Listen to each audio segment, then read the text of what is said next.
a deputy White House press secretary. Her name is Sarah Huckabee Sanders. And she talked about the firing of Comey as being because Comey had done atrocities, right? Atrocities. Yeah. So I say, not for nothing, babe, but here's some real atrocities, like the Holocaust. Atrocity.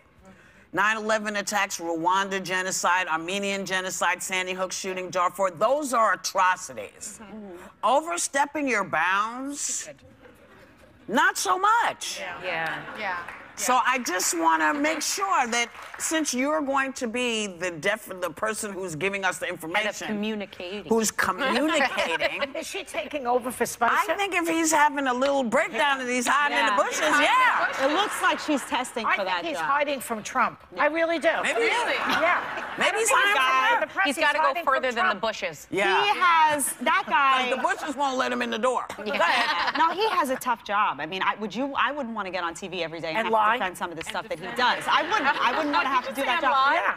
But I think he has to lie because his boss is telling him what to say. Yeah. And he's lying, and so he's lying. But it has sort of devolved, this role of the press secretary. I remember when James Brady was the press secretary, and you have Ari Fleischer, George Stephanopoulos, who was really the communications director, but also gave a lot of press conferences. So there was just this level of confidence, I think, you had in your press secretary. And now he's hiding the bushes. Yeah, but you know what's interesting? If you look at Spicer before this whole saga, though, he used to sound together. I mean, I remember hearing him speak and thinking, this is a guy who's kind of got it together. I think in this position, I certainly wouldn't want to be the person that has to go back and talk to Donald Trump and come out and present. He's got to be back there breaking a sweat every day. Yeah. I mean, this is not an easy job. About that thing you said before about the word atrocity, though, I think you're right. I think she was basically trying to say there was, some justification for this firing, but it brings up the point of if you take a job like this... I'm a little confused. With Comey? What was the atrocity she was referring to? All the things referred to in the letter of why. In the letter. Does she know what an atrocity actually is? Because it's an extremely wicked and cruel act. That's typically one involving physical violence or injury. Right. Well, that's the point I'm trying to make, which is that if you take a job like this and you're going to be front and center and your job is to talk to media and talk...